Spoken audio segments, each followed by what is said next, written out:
Então, vamos lá, pessoal. Começando a nossa aula.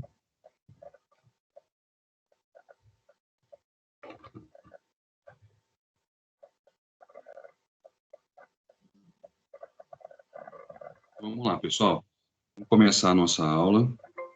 Eu percebi que a gente está conseguindo ver o professor, né? E ter acesso às informações. Então, vamos lá. Qualquer coisa é só chamar o professor, tá, pessoal? Então, olha só.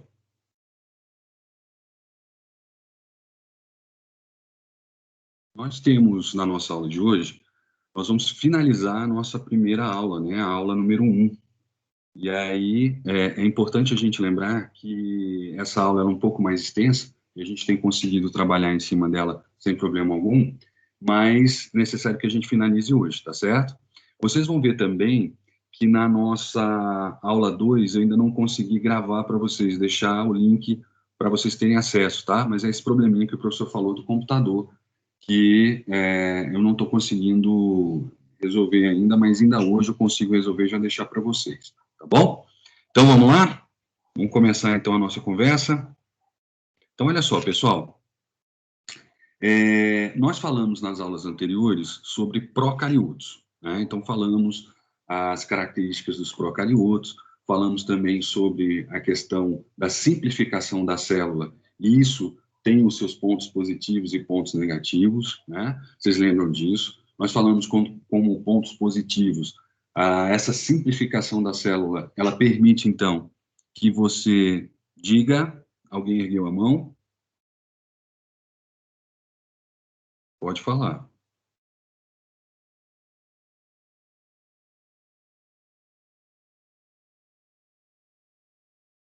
Tá? Quem ergueu a mão, gente?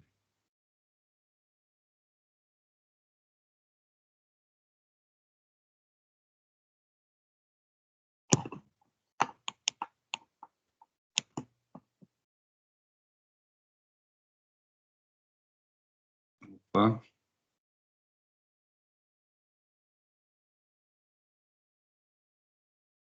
Pensei que alguém tivesse erguido a mão. Alguém ergueu a mão?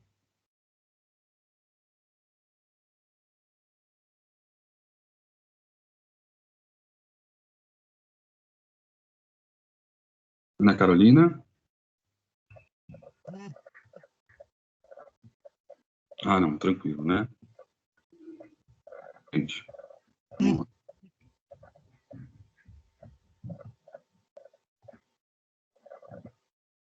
Então, vamos lá. Desculpa qualquer coisa, porque realmente eu estou com 2 equipamentos aqui que são novos, e aí a gente talvez perdeu um pouquinho da agilidade, tá, moçada? Tá ok. Então, vamos lá. Então, o que nós vimos, né? Nós vimos nas nossas aulas anteriores a ideia de que uma célula procariota, ela vai, então, apresentar sua simplificação como principal característica, e essa simplificação tem pontos positivos, né? Quais seriam eles? A facilidade de gerar novos indivíduos, né? Então, essa simplificação da célula promove, então, uma maior agilidade no desenvolvimento, né, e até mesmo na formação de novos indivíduos. E isso é um ponto positivo. Isso é um grande ponto de defesa, né, para esse tipo de micro-organismo. Quais são as falhas? Quais são os problemas? O problema é que praticamente quase todas são iguais as células. Então, aquilo que afeta uma vai afetar todas, de alguma forma, né? Então, a gente vai ter um problema que possa afetar um, vai acabar afetando a todos os indivíduos daquela colônia. E isso faz, então, que você tenha uma menor capacidade de defesa nesse processo, tá ok? Mas isso são características de indivíduos procariotos, tá? E aí, como a gente vai entrar agora na parte dos eucariotos, a gente vai perceber, então, que existe a possibilidade da gente entender os procariotos de uma forma um pouco diferente, porque eles possuem, então, uma célula mais qualificada, mais especializada, com maior número, né, de estruturas. Isso faz também, como no caso dos procariotos, a gente perceber pontos positivos e pontos negativos, tá certo? E aí a gente vai começar a falar disso agora. Então, lembrando que procariotos, a gente vai ter, então, basicamente as bactérias dentro desse grupo, tá certo? Tanto as bactérias gram-positivas quanto bactérias gram-negativas, são basicamente aquilo que em microbiologia e higiene dos alimentos a gente vai trabalhar, tá certo? São esses indivíduos. E agora, dentro da área dos eucariotos, a gente vai ter, então, um universo maior de indivíduos, né? Esses indivíduos vão estar tanto na área de leveduras, portanto, na parte de fungos, né? Então, leveduras e bolores, como também vão estar em indivíduos maiores e até pluricelulares, tá? Então, essa é a ideia da nossa aula de hoje, é isso que a gente vai conversar um pouquinho na nossa aula de hoje, tá bom? Então, vamos lá. Então, sem mais delongas, vamos falar aqui um pouquinho sobre os indivíduos eucariotos, tá? Então, primeira coisa, e a coisa mais importante é aquela que classifica cada um deles, é essa membrana, né, vai fazer o envoltório do material genético. Por isso, eles são chamados de eucariotos, tá certo? Então, essa membrana, ela tem como principal função fazer uma defesa do material genético desses indivíduos, tá certo? Então, o material genético desses indivíduos, ele fica guardado e fica numa área circunscrita do citoplasma, justamente para que você possa ter uma maior defesa desse indivíduo, tá? Então, a defesa, nesse sentido, está relacionada com o seu material genético, com a parte mais importante da célula. A gente vai ver o seguinte, essa estrutura, ela vem uma estrutura de cromossomos, ela não está mais numa linha expandida dentro do citoplasma, como a gente viu nos procariotos. Aqui a gente já está falando, então, de cromossomos, né? A gente pode perceber uma maior organização desse material genético. Isso vai fazer com que você possa ter uma maior diversidade dessas células, tá? Elas vão poder formar, por exemplo, tecidos em um indivíduo único. Então, no caso dos eucariotos, principalmente quando a gente trabalha com indivíduos pluricelulares, é o caso dos seres humanos, essa célula vai ter que se diferenciar em tecidos. Ela vai ter funções diferentes em locais diferentes. Por isso, ela precisa, então, ter um material genético melhor organizado para que ela possa fazer, então, essas modificações quando necessário. Certo? Outra coisa que a gente vai perceber, uma quantidade significativa de organelas, tá? Então, a gente percebe claramente que nos indivíduos eucariotos, nós vamos ter estruturas celulares que vão ser responsáveis não só pela produção de substâncias intracelulares, mas também para fazer o processo de digestão, construção de outras estruturas e para manutenção de qualquer tipo de dano que venha ocorrer na estrutura celular desses indivíduos, tá certo? Então, esses indivíduos, eles conseguem fazer uma manutenção da célula. Nós vamos perceber qualquer tipo de trauma que essa célula receba, ou qualquer tipo de dano que ela venha a receber, ela tem como se auto-reestruturar. Ela tem como construir novamente as estruturas que foram danificadas, tá certo? E isso é uma característica muito importante de eucariotos. A gente não vai ver isso acontecendo no caso de procariotos, tá certo? Justamente por não possuir essas organelas que são organelas construtoras, que vão, de alguma forma, promover essa manutenção adequada desses indivíduos, tá certo? Ela também vai fazer um processo de meiose e mitose, um pouquinho diferente daquelas que, da forma de multiplicação, né, de DNA que nós vimos no caso dos procariotos. Esse processo vai permitir também uma maior diversidade desses indivíduos, não só para a formação de tecidos, mas para que cada indivíduo seja realmente um indivíduo único e relativamente diferente do seu indivíduo matriz, tá certo? Diferente daquilo que nós vimos nos procariotos, tá certo? Então, nós vamos perceber que esses indivíduos vão ser caracterizados pela produção, né, de material genético diversificado. A gente vai ter uma diversidade maior genética nessas células, tá? Não só, como o professor falou, para a formação de tecidos, mas também para a formação de novos indivíduos, principalmente eucariotos que não são pluricelulares, né? Então, a gente vai ter essa característica aí colocada, né?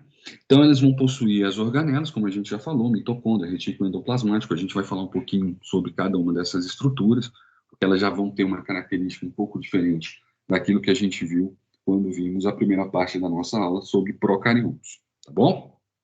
Então, vamos lá. Primeira estrutura de relevância, tá? A gente está falando aqui da parede celular. Então, a parede celular, então a membrana citoplasmática desses indivíduos, elas serão tão importantes como a gente viu nos procariotos, no sentido de gerar uma certa estabilidade para a célula. Ela vai criar, então, uma diferenciação entre o meio intracelular e o meio extracelular, né? Então, essa é uma função primordial de qualquer membrana citoplasmática, tá? Ela vai ter uma estrutura tanto de isolamento quanto seletiva. Então, a gente vai perceber, né, que os fosfolipídios presentes são essa estrutura em amarelo que a gente está vendo, né? São substâncias que vão gerar, então, esse isolamento, né, do material intracelular com o material extracelular. Então, é ele que faz essa delimitação da célula, ele que promove, então, essa circunferência, né, e a separação, como a gente falou, do meio intracelular para o meio extracelular. E nós vamos perceber, então, que essa parte em azul, no desenho, né, da nossa estrutura, seriam, então, as proteínas seletivas. São proteínas que promovem tanto a entrada de matéria nutritiva, tá certo? Para dentro da célula, como também ela permite a saída, né, de substâncias, de rejeitos e de substâncias, por exemplo, como toxinas ou substâncias de defesa, né, da parte intracelular para a parte extracelular. Então, essa comunicação que acontece entre o meio extracelular com o meio intracelular, ele vai acontecer exclusivamente pelas proteínas seletivas, que vão estar presentes na membrana citoplasmática, tá certo? Elas elas perpassam, né, essa membrana de ponta a ponta.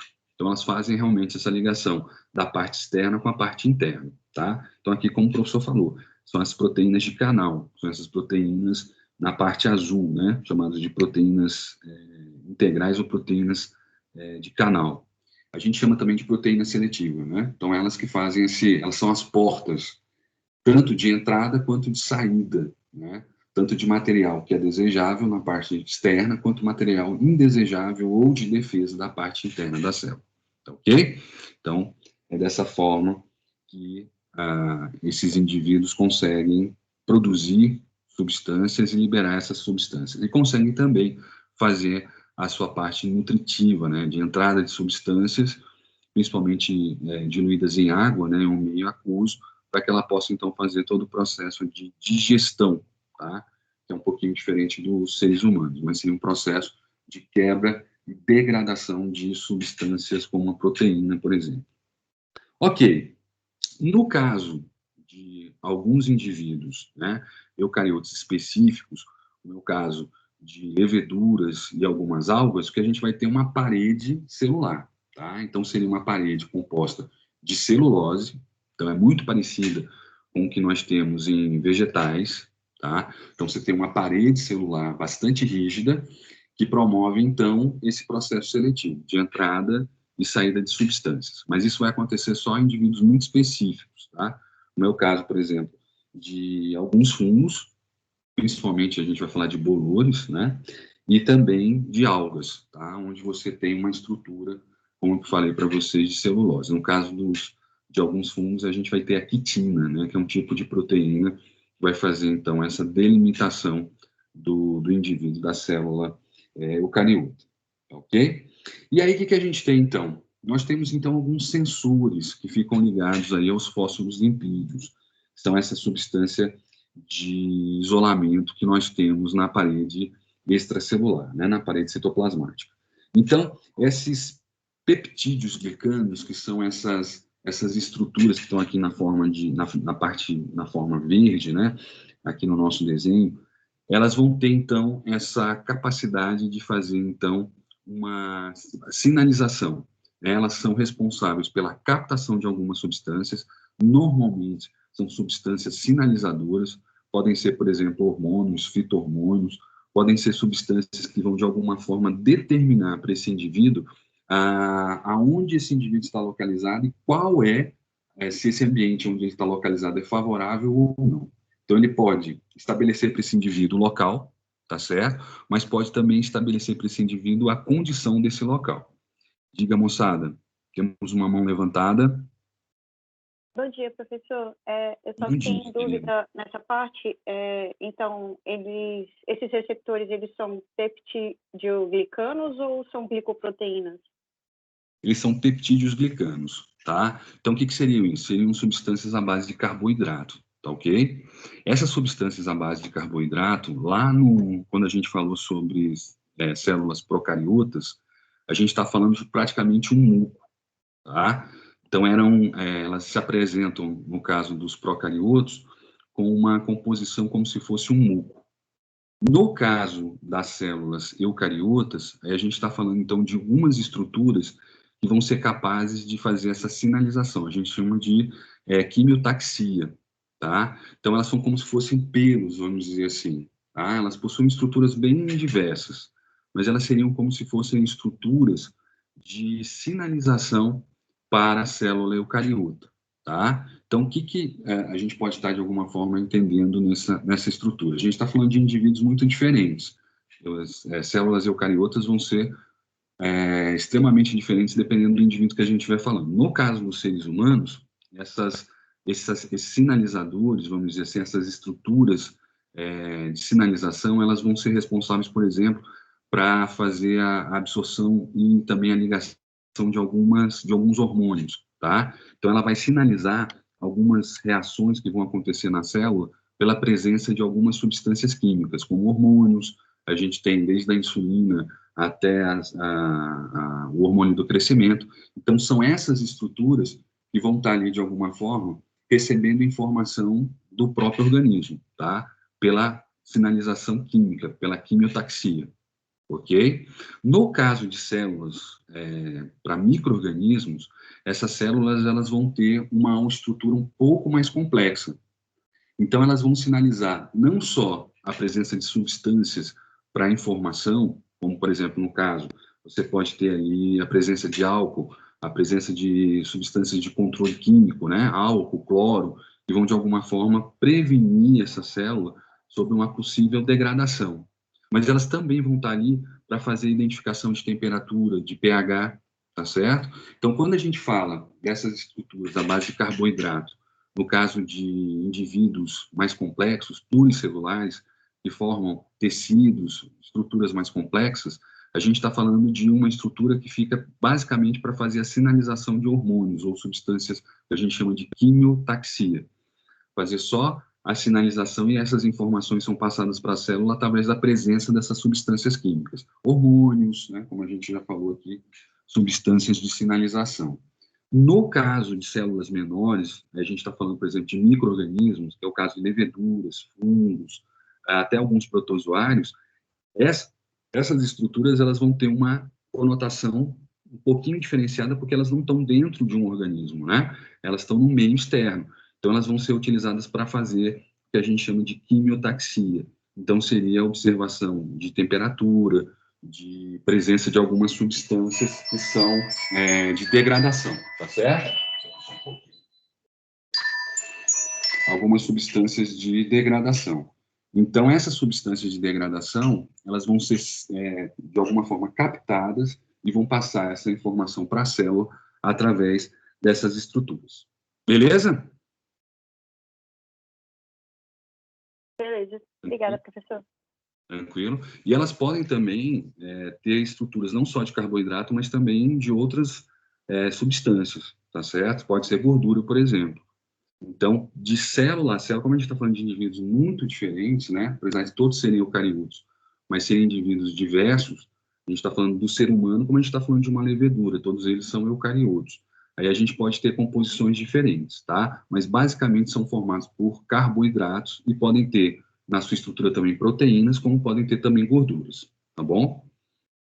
Mas são todos sinalizadores, eles vão ser de alguma forma sinalizadores para a célula. Beleza? Tranquilo? Então, como a gente já falou, essa sinalização, ela vai identificar, por exemplo, a presença de antibióticos, de substâncias químicas, no caso de micro-organismos, né? Substâncias químicas que podem ser, de alguma forma, degradadoras nesse indivíduo, que podem gerar algum tipo de dano nesse indivíduo. Muitas vezes, quando esse dano ele é só superficial, a célula consegue fazer essa manutenção, ela consegue fazer, de alguma forma, a reestruturação da sua membrana, né, ou de outras organelas, se for o caso, e consegue, então, gerar a sobrevivência da célula. Mas isso nem sempre isso acontece, tá? Então, pode haver um dano na membrana citoplasmática que gere uma degradação de estruturas intracelulares, e aí se chegar no caso, por exemplo, de uma degradação de um DNA, né, ou da própria membrana nuclear desse indivíduo, você pode ter aí, então, a saída desse material genético para o citoplasma e aí a morte da célula, tá certo? Então, depende muito do tipo de dano que você vai ter. Se esse dano for superficial, a célula consegue, de alguma forma, fazer a sua recuperação, consegue fazer a sua reestruturação.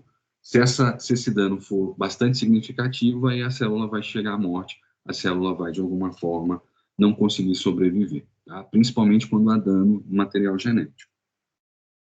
Então, essas glicoproteínas, né, ou essas pode também ser, como o professor falou, carboidratos ligados a proteínas ou carboidratos ligados à gordura, isso vai depender de célula a célula, elas são, então, esses receptores, né, de substâncias químicas, né, que podem ser enzimas ou hormônios, como a gente já falou. Então, elas fazem realmente essa quimiotaxia, né, elas promovem essa possibilidade de informação à célula. Beleza, pessoal? Tranquilo?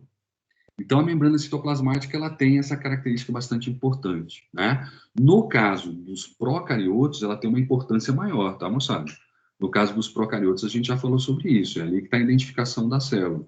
É ali que ela, de alguma forma, vai gerar toda a sua parte de geração de informação. Então, no caso dos procariotos, a membrana citoplasmática é de fundamental importância, tá? É ela que faz toda essa, vamos dizer assim, decodificação das informações que são captadas pela própria membrana citoplasmática.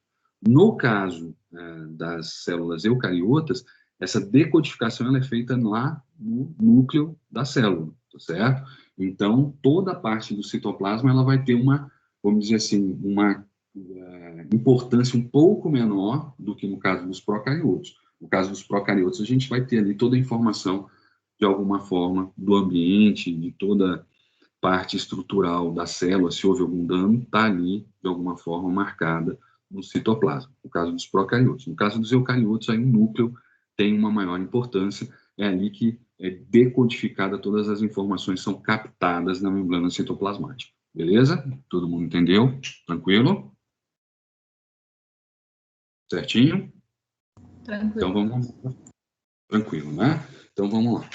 Bem, próxima estrutura que nós temos, a gente já viu isso em alguns outros momentos dentro da nossa vida acadêmica, vamos repetir aqui um pouquinho. A gente vai ter, então, no caso das células eucariotas, a gente vai ter uma estrutura, uma organela importantíssima, chamada, então, retículo endoplasmático, tá? O retículo endoplasmático, ele tem uma característica muito importante, ele fica ligado ao núcleo da célula, tá?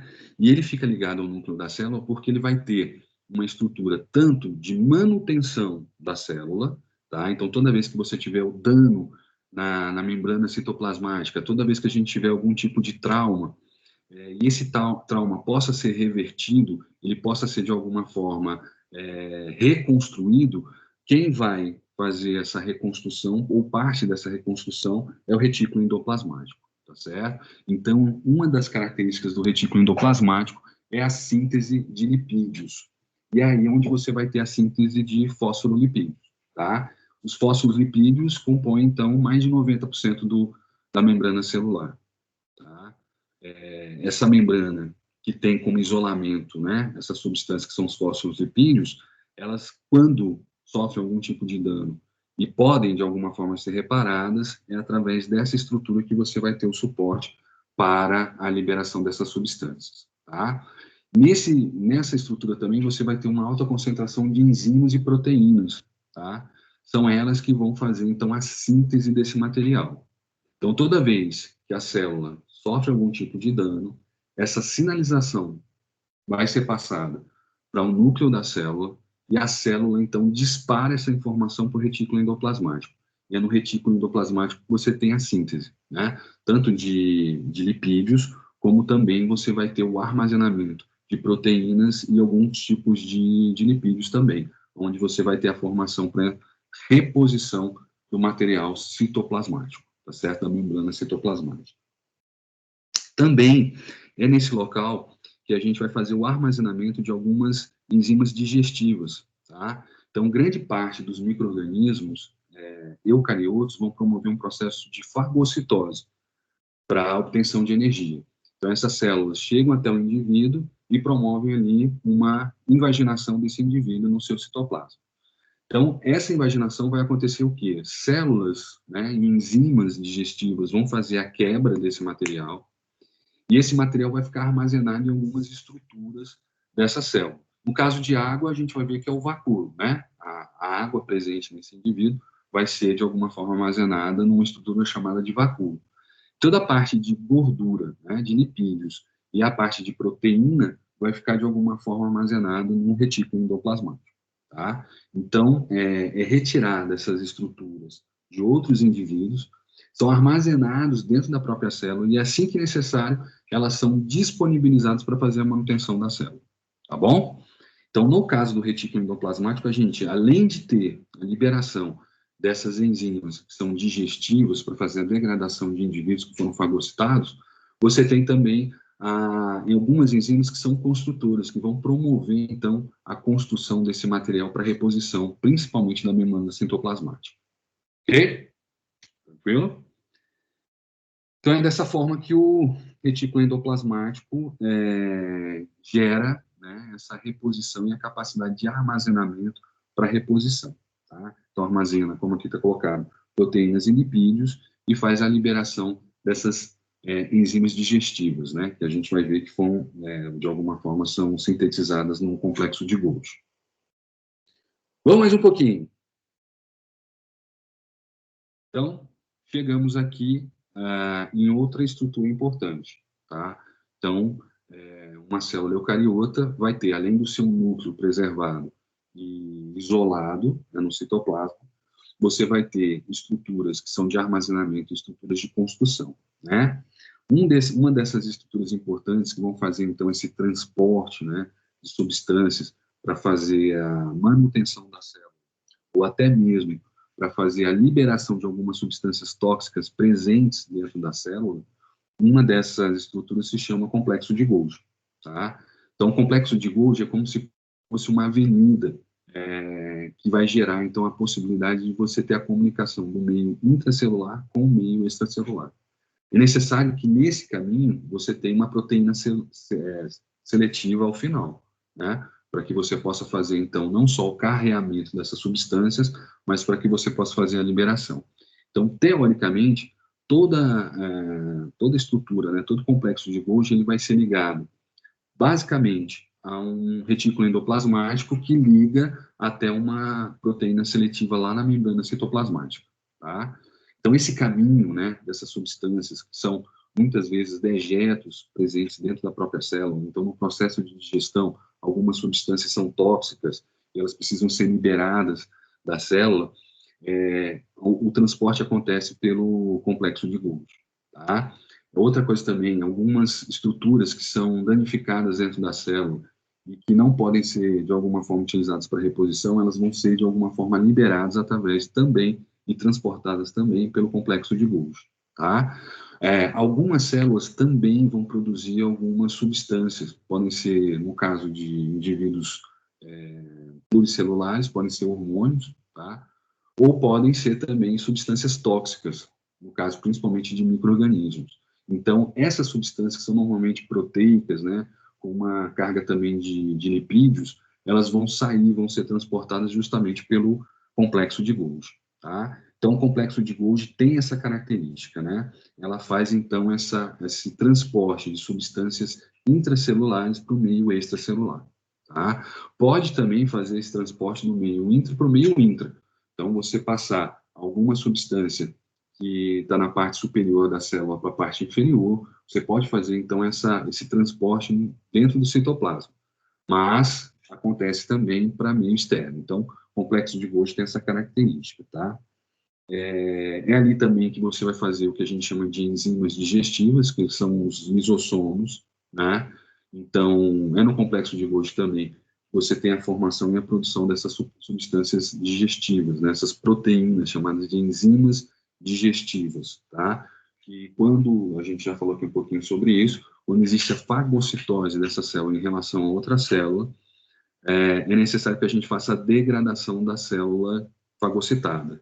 Então, essa degradação acontece por essas substâncias digestivas, chamadas de lisossomos, tá? Então, os lisossomos vão ali, vão fazendo a quebra dessas substâncias e vão, de alguma forma, promovendo o processo de digestão, ok? Os lisossomos também têm outras funcionalidades dentro da célula. Professor, a gente vai cair isso na prova e tudo mais? Gente, fiquem tranquilos, tá? O que a gente está tentando, de alguma forma, é fazer um resgate, porque a gente vai precisar disso um pouco mais lá na frente, mas, na verdade, a nossa principal função aqui é tentar identificar e classificar micro-organismos, tá bom? Então, a gente precisa saber que, por exemplo, fungos são muito mais especializados do que bactérias. A gente precisa saber que protozoários possuem uma estrutura muito mais especializada do que bactérias. Bactérias possuem estruturas muito simples, né? A gente está falando ali, basicamente, que a gente vai encontrar é lisossomos ali dentro, que são enzimas digestivas e o núcleo, né? E a membrana citoplasmática. No caso dos eucariotos, a gente vai ter uma estrutura muito mais importante, muito mais específica, tá certo? Fabiana, se levantou a mão. Professor, acompanhando aqui o cronograma das aulas, na próxima aula, semana que vem, nós já teríamos um seminário sobre as DTAs. E, no caso, a entrega de um trabalho escrito. Então, assim, com essa ordem, né, das aulas, a gente continua com essa data? Mantém-se essa data? A gente... Não. Eu acho que se você deu uma olhadinha lá, Fabiano, você viu que a nossa aula número 1, se eu não me engano, ela seria só um dia. Que está colocado ali. São 2 dias só. Como a gente excedeu esse período, aí o professor vai fazer a reformulação do nosso plano de ensino, tá bom? É bem provável que eu faça o que eu fiz com o pessoal do primeiro semestre, uma outra disciplina, que foi o quê? Eu tiro a prova, tá? E a gente vai fazer um trabalho, que é exatamente esse trabalho das DTAs, como ponto para a prova, tá? Então, de vez da gente ter 3 provas e 3 trabalhos, a gente teria 2 provas e 3 trabalhos, tá certo? Tranquilo? Tá, porque nós tivemos, então, agora é a terceira aula para fechar o que seria essa primeira e segunda, certo? Primeira e segunda, exatamente. Então, como ela ultrapassou o tempo, é necessário que a gente tire alguma coisa lá da frente para que não haja nenhuma perda da parte teórica, entendeu? Aí o professor vai usar dessa forma, quer dizer, eu vou tirar a prova, aí eu vou já reestruturar o plano de ensino para vocês. Tirar a prova, e aí esse trabalho seria o trabalho avaliativo desse módulo, tá bom? Mas fica tranquilo. Então, dia 30, que seria a prova, será a data do seminário, então? Será a data do seminário. Tá? Okay. Como a gente está fazendo ele de forma virtual, então o professor ainda vai pensar se a gente vai formar grupos ou se esse trabalho vai ser entregue de forma individualizada, tá? Porque aí, nesse caso de vocês, eu preciso da nota individual de vocês em algum momento da disciplina. Mas aí eu passo isso na aula que vem, tá bom? Tá certo, porque a aula que vem já seria, então... A nossa atividade seria, se eu não me engano, tem a aula prática, se eu não me engano. É isso ou não? Não, a aula expositiva com apresentação de estudo de caso era o que estava previsto para hoje. Isso. Então, dia 23 próxima fica... apresentação do trabalho. Essa aula de fatores intrínsecos. Então, o seminário seria dia 30. Seria daqui a praticamente 2 semanas, se eu não me engano. Aí nós teríamos, então, 1 semana para fazer esse trabalho. Mas aí, é como eu estou falando para vocês, como ele vai ficar no lugar da prova, hoje a gente não consigo dar para vocês o roteiro para vocês. Então, ele vai ser colocado provavelmente no dia da prova, e vocês vão ter um prazo maior para fazer. A minha dúvida é só se a gente vai fazer em grupo ou de forma individual. Fica tranquila que aí, isso aí eu já defino para vocês na próxima aula. próxima Tá aula eu já certo. passo para você. Bom? Tá ok, professor, obrigada. Só porque, como essa aula se estender um pouco mais, a ideia é a gente passar para vocês o seminário ou a atividade avaliativa na próxima aula 2, não na aula 1, tá bom? Porque vocês precisam ainda dessas informações para a gente poder elaborar o trabalho, tá bom? Mas fica tranquila, vai dar tudo certinho. Tá ok. Qualquer coisa, pergunte. É importante para a gente tirar as dúvidas, porque se é a sua dúvida, deve ser a dúvida de outros alunos também, tá bom? Voltando na parte de organelas, a gente vai ter as mitocôndrias, tá? As mitocôndrias têm vamos dizer assim, uma função bastante importante em células eucariotas, tá? Em células procariotas, elas não existem, tá? Elas vão acontecer em células eucariotas. E qual seria essa importância? A produção de energia, tá? Então, é nessas células que a gente vai ter o que a gente chama de respiração celular. É onde você tem, então, Quer que eu passe? a transformação de substâncias químicas em substâncias na formação de elétrons. Eu acho, Fabiana, eu acho que o seu áudio está ligado. Isso, querida, obrigado. Então, olha só, é nessa estrutura que você vai ter a formação de elétrons, e aí a formação de energia, né? Você vai ter a captação de elétrons para a formação de energia. Então, é nesse local onde a gente vai perceber a formação de energia, a transformação de substâncias químicas, tá? Estão ali presentes no citoplasma dessas células, para elaboração e construção e formação de energia, tá? Então, toda energia, o que a gente chama de respiração celular, que é essa transformação de substâncias químicas em energia, vai acontecer nessa estrutura chamada de mitocôndria. Tá? Então, é na mitocôndria onde você tem a transformação de substâncias químicas em energia. Tá? É ali também que você vai ter o armazenamento de algumas substâncias, principalmente enzimas, né? Chamadas de ribossomos, que vão conseguir, de alguma forma, gerar o processo de replicação do material genético dessas células. Tá? Então, muito do processo de obtenção de energia vai ser uma forma de sinalização para a reprodução da célula. Então, quando há uma perda significativa da energia, né, ou da obtenção de substâncias para promoção de energia na célula, pode ser uma forma de sinalização para que essa célula possa se multiplicar, possa gerar novos indivíduos, tá? Então, os ribossomos ficam ali justamente para ter essa sinalização. E é uma estrutura, como a gente já sabe, é uma estrutura de invaginação de membranas. Então, são várias membranas invaginadas que geram ali a possibilidade da elaboração de energia para a célula, né? O que a gente chama de respiração celular. Chegando ao final das nossas organelas, a gente vai ter o lisossomo, a gente já falou um pouquinho sobre isso, né? Que são substâncias digestivas, estão lá presentes tanto no complexo de Golgi como também no retículo endoplasmático, né? São substâncias que vão gerar, então, degradação de matéria orgânica e elaboração de novas substâncias, né? Então, podem produzir também substâncias de manutenção de estrutura para a célula. São substâncias muito pequenas, né? Que vão estar ali, de alguma forma, dispersas, em algum caso, dentro do próprio citoplasma, para que possa já iniciar esse processo de digestão da célula fagocitada, e também vão estar em todas as outras estruturas, presentes basicamente em todas as outras organelas, né? Justamente para fazer esse processo de síntese de estruturas, né? Principalmente de síntese proteica, de estruturas à base de proteína, e também o processo de digestão. E, se eu não me engano, por último, nós temos, então, um vacúolo, né, que seria uma região da célula onde você tem o armazenamento de água, tá? Em algumas células eucariotas, essa estrutura é uma estrutura muito grande, ela é extremamente representativa dentro da célula, pode chegar a 90% da composição da célula, e em outros casos ela pode ser bastante diminuta, né? Mas ela é importante para fazer o armazenamento de água, tá? Então, é uma cavidade dentro da célula, principalmente no citoplasma, onde você tem ali o armazenamento de água e de estruturas que podem estar presentes junto com esse líquido, né? Proteínas e outras substâncias e outros metabólitos.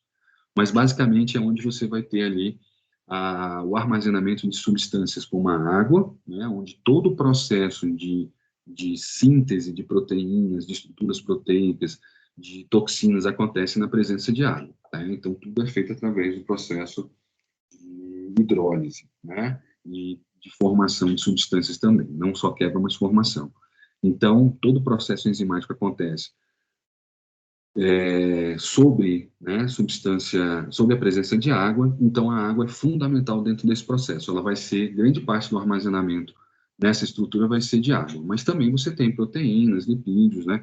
Normalmente, aquele material que foi digerido na célula fagocitada, né, quando não é utilizado imediatamente, ela vai para o armazenamento nessa região chamada de vacúolo, tá certo? Então, a área é realmente de armazenamento de substâncias. Em alguns eucariotos, a gente vai ter o cloroplasto, que não é muito comum dentro da microbiologia dos alimentos, né, porque a gente basicamente não trabalha com algas, mas seriam as algas as responsáveis por seriam células que teriam essa estrutura dentro da sua composição. E as células também provenientes de vegetais, né, que fazem fotossíntese, teriam, então, o cloroplasto com essa função. Seria um local onde você tem a fase clara e escura, né, principalmente a fase escura da fotossíntese. Então, é ali que há então, a formação e geração de energia. Ela seria, então, substituída, no caso de células vegetais e também de algas, né, pelas mitocôndrias. Então, é ali onde você tem, então, a geração de energia, a produção de energia em algas e células vegetais. Tá certo? Então, elas seriam substitutas aí, no caso de indivíduos que não são fotossintetizantes, da mitocôndria, tá? Então, são estruturas mais específicas e bastante, vamos dizer assim, complexas dentro do citoplasma. Beleza? Tranquilo? Dito isso, a gente, então, pode começar a falar um pouquinho sobre os micro-organismos, tá? A classe dos micro-organismos. Então, a gente já sabe que as células eucariotas são mais complexas, elas vão possuir estruturas, né, que vão gerar esses indivíduos uma complexidade maior. Então, elas são células que podem gerar manutenção da célula, podem gerar uma maior diversidade genética para essa célula, gerando possivelmente indivíduos diferenciados em relação à matriz, tá? Ela vai ter maior poder de defesa em relação às procariotas, vamos dizer assim. Agora, ela, por toda essa estrutura e toda essa complexidade, ela vai demorar mais, ou vamos dizer assim, ela vai ter uma menor agilidade para a formação de novos indivíduos. Então, esse processo que gera certo ponto positivo, né, no caso de uma maior especificidade de cada célula, ela vai gerar também uma maior dificuldade de reprodução. Então, esse indivíduo, quando ele é danificado, quando existe ali algum dano nesse indivíduo, ele dificilmente consegue gerar novos indivíduos, né, durante o processo do dano. Então, ele acaba morrendo. O que a gente vai ter que ter é uma colônia de outras células próximas, ou a formação de tecidos, e essas células que não foram atingidas vão produzir novos indivíduos, tá certo? Então, quando a gente observa, por exemplo, uma bactéria, né, um procarioto, a velocidade de reprodução desses indivíduos dessa colônia é muito alta. Quando a gente fala de eucariotos, a velocidade de reprodução desses indivíduos é muito baixa, tá? Então, isso não quer dizer que a gente não tem uma reprodução acelerada dessas células, mas em relação aos procariotos, a velocidade é infinitamente menor, tá? A célula simplificada, ela é mais fácil de ser reproduzida, de forma mais rápida e veloz. A célula mais complexa, para que seja, de alguma forma, construída uma nova célula, que seja, então, feito um novo indivíduo, você vai ter uma velocidade muito menor, tá? Devido a essa complexidade. Viu? Beleza? Então, dentro do grupo dos eucariotos, a gente pode, então, definir como um grupo de bastante importância, e um grupo que a gente vai falar de forma inicial, seriam os fungos, tá? Então, os fungos, toda vez que a gente for ver uma levedura, toda vez que a gente for ver um bolor, a gente vai entender que a gente está falando ali de uma célula eucariota, uma célula mais complexa, que existe uma característica de especificidade muito maior do que uma bactéria comum, do que uma célula procariota, tá certo? Esses indivíduos normalmente são filamentados ou ramificados, tá?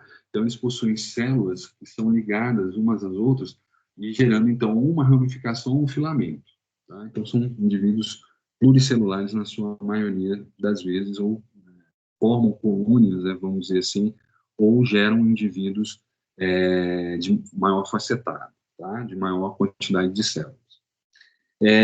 Eles vão muito parecidos com alguns tipos de vegetais, e por isso os fungos foram classificados há muito tempo atrás dentro da grande família, do grande reino dos vegetais. Hoje eles já possuem um reino diferenciado, né? Um reino fúngico, um reino próprio, que é o reino dos fungos. Por quê? Porque eles também faziam, né, de alguma forma, a sua reprodução através de esporos. Então, o material genético desse indivíduo, ele era sintetizado numa estrutura menor, muito parecida com o esporo das bactérias, e pelo ar, né, esse indivíduo chegava até um local onde havia condições para a sua reprodução, e ali ele promovia, então, a sua reprodução. A gente vai ver muito isso com bolores e leveduras, e isso vai acontecer, né? Esses indivíduos são esporulados, e toda a contaminação acontece via ar. Diga, querida, é a Ana?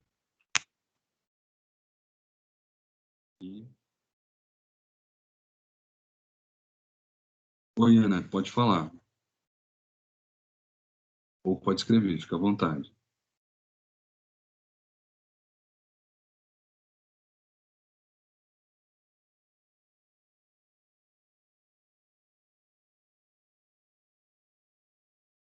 Uma coisa? Bem, eu pensei que alguém tivesse perguntado alguma coisa.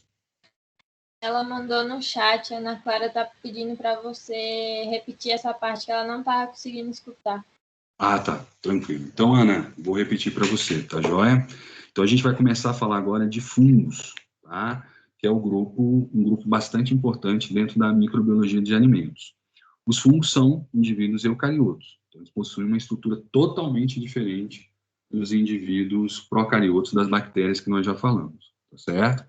E aí, qual é a grande característica desses indivíduos? A grande característica desses indivíduos é que eles se reproduzem através de esporos, tá? Então, o material genético desses indivíduos é concentrado numa estrutura chamada de esporo, e esse esporo, ele de alguma forma é levado pelo ar, e quando esse esporo encontrar um local onde você tem um substrato, seria o alimento para esses indivíduos, e a presença de água, portanto, condições para que haja o desenvolvimento desse indivíduo, esse indivíduo vai formar sua colônia, tá? Seja ele levedura ou seja ele bolor, tá? Que são as duas espécies que nós vamos ter no reino dos fungos, tá? São duas famílias.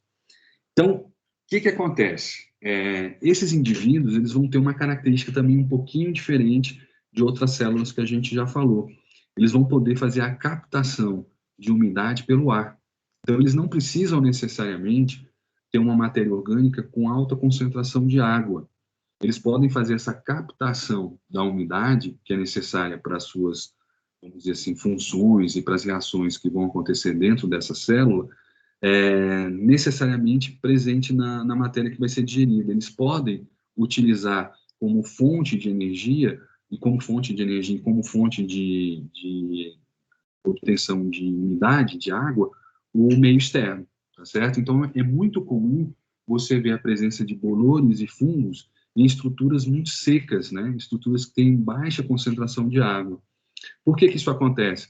Porque ele vai utilizar a umidade do ar, né? Fungos e bolores são muito específicos, né? Você tem bolores que são específicos, por exemplo, para proteínas, você tem bolores que são específicos para gordura, você tem bolores que são específicos para carboidrato. A mesma coisa acontece com as leveduras. Elas normalmente são especializadas em carboidrato. Então, por exemplo, se você tem um pão lá na sua casa que ele está exposto ao ar, se houver ali nesse ar a presença de um esporo, de uma levedura, ela vai entrar em contato com esse pão, né? Se esse pão tem o carboidrato que ela precisa, então ela vai obter energia através da degradação do carboidrato. Mas não tem umidade, não tem água para que possa fazer esse processo acontecer, né? Que é o processo de hidrólise aconteça, portanto todo o processo digestivo acontece na presença de água. O que a levedura e o bolor faz? Eles captam a umidade do ambiente, tá certo? Então, uma das coisas que dois fatores que a gente tem que ter muita preocupação na cozinha, quando a gente fala de armazenamento de alimentos, para evitar a presença de bolores e leveduras, seria guardar esse alimento em um local hermeticamente fechado, evitando, então, que haja o contato do alimento com o esporo, tá? Que é esse material genético liberado pelas células, e também evitar a umidade, depois que haja esse contato, evitar a umidade dentro do alimento, ok? Então, a gente percebe que dias mais úmidos, né, ou épocas do ano mais úmidos, você tem maior aparecimento de bolores e leveduras. Em épocas do ano mais secas, né, ou naquela momento do ano, aqui no Distrito Federal principalmente, onde a gente tem uma secura muito alta, você tem menos presença de bolores e leveduras, justamente porque ele vai precisar fazer a captação dessa umidade do ar, tá ok? Então, esses são alguns bolores e leveduras não precisam nem de carboidrato, proteínas ou lipídios presentes nos alimentos. Eles podem fazer a fotossíntese, então eles vão estar presentes mesmo sem fazer a degradação da matéria orgânica. Porém, os fungos e leveduras voltados mais aos alimentos, eles não são fotossintetizantes, tá? Eles vão precisar, sim, principalmente de carboidrato para fazer o seu processo de digestão e, portanto, produção de energia. Basicamente, fungos e leveduras são o que a gente chama de saprófitas. O que é isso? São degradadores de matéria orgânica, são micro-organismos específicos em degradar matéria orgânica. Então, toda vez que você tem carboidratos presentes no ambiente, a presença de leveduras e bolores vão promover, então, a quebra, né, a degradação desse material e a disposição de substâncias de degradação presentes no ambiente, vão ser utilizados por outras bactérias ou por outros indivíduos no seu processo de digestão.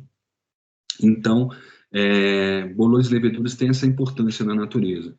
Eles são degradadores de matéria orgânica, tá certo? Eles vão fazer o primeiro processo de degradação dessa matéria orgânica. Depois, outras bactérias virão, ou até mesmo outras substâncias químicas vão vir para fazer a quebra dessas moléculas e promover, então, a liberação de substâncias íons, né, elementos atômicos ou até moléculas menores no meio ambiente. Essa reprodução, então, como o professor falou, ela é na forma de esporos e ela é o que a gente chama, então, de reprodução, pode ser tanto sexuada quanto assexuada. Você tem, no caso das assexuadas, você tem, então, uma repetição do material genético do indivíduo matriz, gerando indivíduos exatamente iguais. Na reprodução sexuada, você tem, então, a troca de material genético entre dois indivíduos, né, sejam leveduras ou bolores, e aí você tem a formação de um novo indivíduo com material genético diferenciado, né? Normalmente, a gente vai perceber, principalmente quando a gente fala de microbiologia dos alimentos, a gente vai perceber que isso acontece de forma assexuada, tá? Então, grande parte da produção de leveduras e bolores no ambiente da cozinha vão ser de indivíduos assexuados, portanto, indivíduos que são exatamente iguais àqueles que, da sua matriz, né? Exatamente igual àquele que foi o indivíduo número 1, indivíduo matriz. Bem, então o que nós temos? Nós temos no grupo, né, dos fungos, né, no reino dos fungos, nós vamos ter basicamente duas grandes famílias, tá? Bolores e leveduras. As leveduras são indivíduos não patogênicos, vão poder ser também utilizados dentro da indústria do alimento para a produção de novos produtos alimentícios, tá? Então, por exemplo, é através da presença de leveduras que a gente faz, por exemplo, a fermentação da cachaça, a gente faz a fermentação da cerveja, a gente faz a fermentação do vinho. São basicamente esses indivíduos que vão consumir material orgânico e vão produzir substâncias desejáveis, seja álcool, sejam outras substâncias desejáveis, tá certo? Então, é importante a gente dizer que as leveduras, os indivíduos que são dessa família, não são patogênicos, eles não produzem toxinas que vão, de alguma forma, gerar algum dano para a saúde dos indivíduos, né, para seres humanos ou qualquer outro tipo de indivíduo, tá? Mas, no caso de bolores, a gente vai ter a presença dessas toxinas, que aqui a gente vai chamar de micotoxinas, tá certo? Então, as micotoxinas são substâncias tóxicas produzidas por bolores e, portanto, poucos bolores vão ser utilizados na indústria de alimentos. Poucos bolores vão ser considerados benéficos para serem utilizados para a formação de novos produtos. A gente vai ter, por exemplo, alguns bolores relacionados, por exemplo, com os penicílios, que vão formar queijos, por exemplo, né? Então, alguns tipos de queijo vão ter bolores que vão diferenciar o sabor desse produto e vão alterar a composição desse produto. A gente vai ver um pouquinho mais lá na frente. Então, esses indivíduos, esses bolores, eles não produzem micotoxinas. O que eles vão fazer apenas é alterar o sabor do produto, o aroma do produto e a consistência do produto, gerando um queijo novo, né? Gerando um produto alimentício novo. Mas grande parte dos bolores, e aí a sua grande maioria, não, são tóxicos, tá certo? Então não podem ser utilizados ou não devem ser utilizados pela indústria de alimentos para a produção de novos produtos alimentícios, tá certo? Então a sua grande maioria vão gerar o que a gente chama de micotoxinas, são toxinas extremamente fortes que podem gerar aí problemas muito sérios, né, para os seres humanos. E as leveduras não. Elas não têm essa característica. Elas vão ser só degradadoras, vão ser só saprófitas. Elas vão fazer o processo de degradação. E nesse processo de degradação, você pode ter uma substância ali resultante que seja interessante para a indústria de alimentos, que é o caso do etanol, é o caso de ácido acético, outras substâncias que podem ser resultantes desse processo de obtenção de energia de leveduras. Beleza? Tranquilo? Então, resumindo, só para a gente não ficar perdido, leveduras não são tóxicas, por isso grande parte delas são utilizadas na indústria de alimentos, e bolores normalmente são tóxicos, tá? Poucos são aqueles que a gente consegue utilizar na indústria de alimentos para a produção de alimentos, né, seguros. A sua grande maioria dos bolores vão gerar algum tipo de toxina, e essa toxina, chamada de micotoxina, serão extremamente tóxicas para seres humanos. Tá certo? Beleza? Então, falando um pouquinho ainda de bolores, né, e esses bolores, na microbiologia dos alimentos, eles são importantes porque eles devem ser evitados, justamente para que eles não produzam, né, substâncias tóxicas, não produzam aí essas micotoxinas.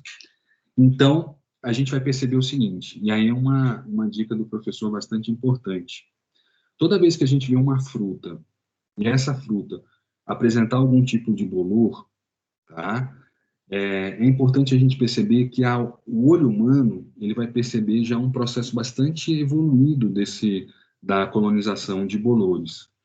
Então, quando a gente vê uma fruta e ela apresenta uma pequena parte dela com bolores, né, com fungos, é importante a gente lembrar que bem provável que grande parte desses bolores já estão disseminados sobre esse alimento. E apesar da gente não estar vendo, eles já podem estar produzindo micotoxinas, tá? Então, o que o professor quer dizer com isso? Toda vez que eu pegar uma fruta, uma mamão, e ela tiver um pouquinho de círculozinho, né, com a presença de fungos, e no caso, é bem provável que a gente tenha ali um bolor, é importante que a gente não utilize o resto desse produto, desse alimento, tá?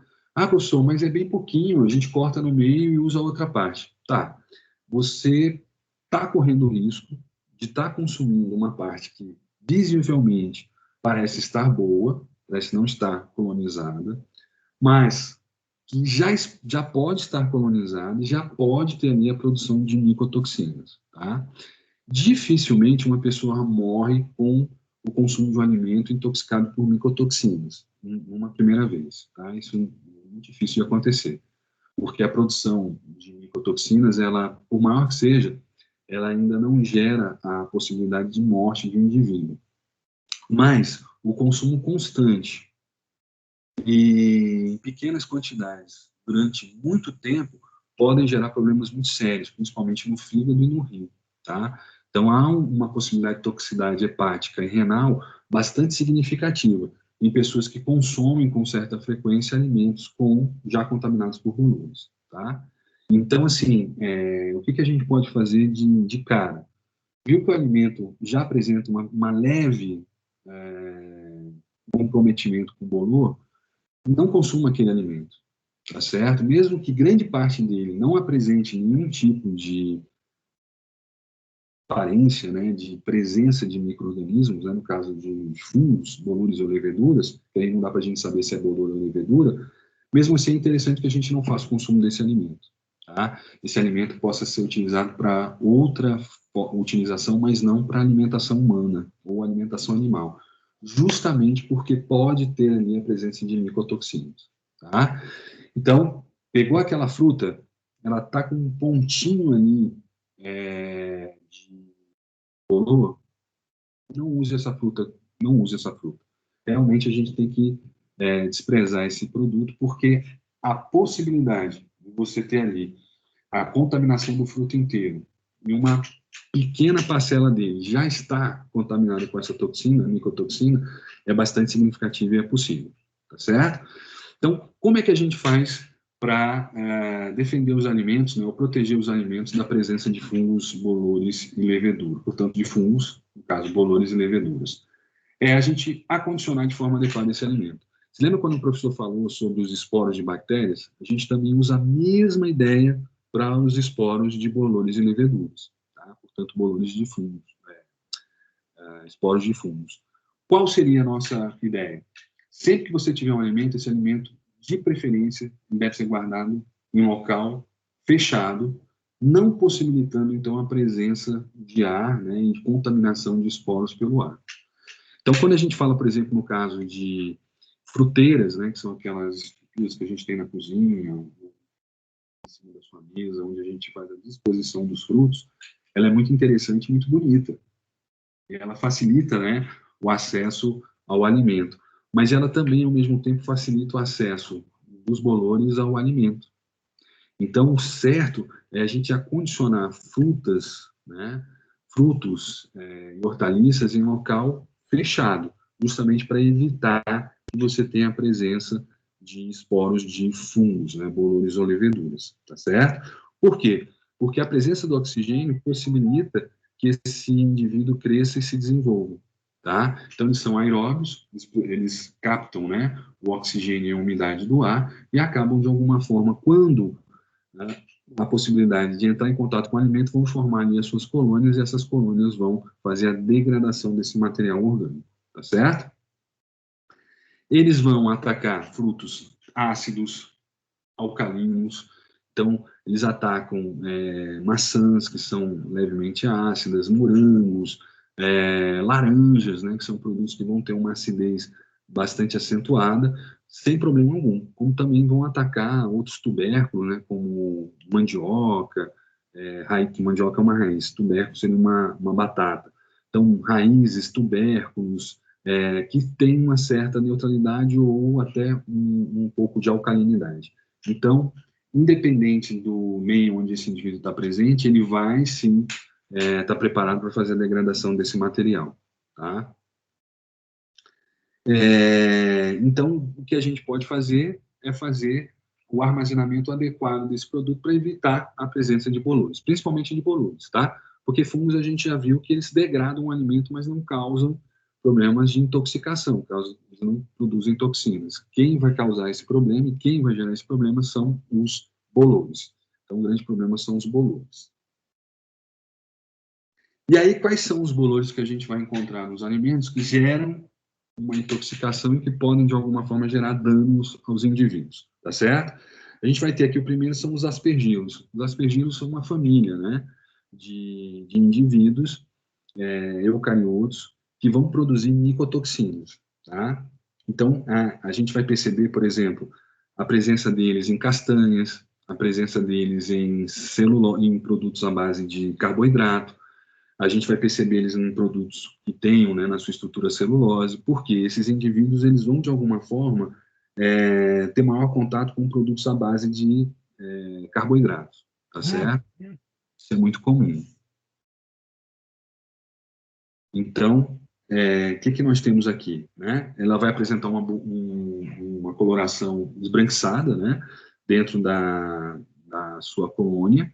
Então, esses bolores vão ser bolores que vão promover uma coloração branca e uma consistência aveludada dentro do alimento. Eles podem estar presentes tanto em alimentos alcalinos, né, ácidos, sem problema algum, então eles não vão ter aí problema quanto ao pH que o alimento apresente, e eles vão produzir uma toxina, uma micotoxina chamada aflotoxina. E essa aflotoxina, ela vamos dizer assim, hepatotóxica. Então, ela vai ter aí vamos dizer assim, uma especificidade para o tecido hepático. Se a gente consumir um alimento com aspergilos, a gente pode ter algum problema no fígado? Um só alimento, não. Mas se você consumir constantemente alimentos colonizados por aspergilos, e esses aspergilos tiverem a condição, através da presença de luminosidade, da presença de umidade e da presença de oxigênio, eles podem sim formar colônias, e essas colônias vão produzir essa substância, essas micotoxinas, no caso aqui a aflotoxina, tá certo? Então é muito encontrado em castanhas abertas, cereais abertos, a gente vai usar a identificação que nós utilizamos lá para as bactérias esporogênicas, né? Então, esses alimentos têm que estar fechados, têm que estar embalados. A gente deve dar preferência a alimentos embalados do que alimentos a granel. Então, quando chegar numa feira, você vê lá o alimento exposto, né? Ou a castanha, ou o arroz, ou até mesmo leguminosas, como é o caso, por exemplo, do feijão, você tem uma possibilidade dali de ter a presença de esporos. E com a presença de esporos, você vai ter a formação das colônias e a produção das aflotoxinas ou micotoxinas, que no caso aqui é uma aflotoxina, tá certo? Mesmo que você aqueça o alimento, mesmo que você aqueça esse feijão, mesmo que você aqueça esse arroz, ainda assim essa substância vai ficar presente e ela vai ser extremamente tóxica para o nosso fígado. Então, lembrando, problemas com fungos e bolores não é o consumo de um alimento só, é que essas condições aconteçam permanentemente e que esse risco de possibilidade de contaminação por bolores seja frequente, e o consumo frequente desses alimentos contaminados vão gerar, possivelmente, lá na frente, algum tipo de problema hepático. No caso, por exemplo, dos aspergilos, que a sua toxina ela tem especificidade para o tecido hepático. Tá certo? Então, esse é um cuidado que a gente tem que ter. Eu me lembro de você ter me perguntado, professor, mas como é que a gente faz com a castanha? Então, é chegar em locais onde você tem um acrílico, onde você tem uma caixa, e nessa caixa os alimentos são armazenados. Eles não ficam com a tampa aberta.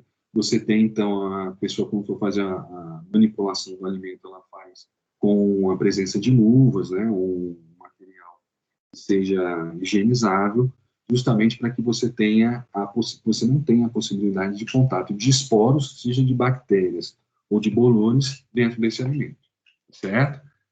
E aí, é como a gente falou, diferentemente das bactérias, que precisam ter um ambiente favorável para que haja seu crescimento, no caso de bolores, não. Ele é muito fácil.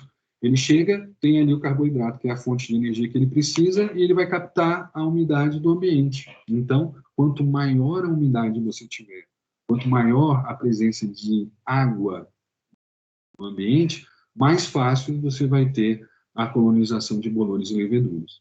Tá certo? Então, é um dos cuidados que a gente tem que ter. Armazenar bem o alimento, deixar esse alimento guardado em locais que impeçam a entrada de poeira, de oxigênio e, portanto, de esporos, tanto de bactérias como de leveduras ou bolores, tá certo? Penicillium, olha lá outro bolor, né? Alguns penicílios não tem problema nenhum, não são tóxicos, não produzem micotoxinas, mas a sua grande maioria produz micotoxinas, tá? Então é aquele chamado bolor comum, aquele bolor que dá no pão, dá no biscoito. Ele é parecido com o aspergilos porque ele vai dar um veludo branco, né? Ou acinzentado, do branco até o cinza, você pode ter essa tonalidade. E ele é o que a gente chama de bolor do pão. Então, basicamente, biscoitos, produtos à base de carboidrato, principalmente amido, né, na forma de amido, vão ser mais suscetíveis à degradação desses micro-organismos, tá? No caso aqui, esses bolores, os penicílios.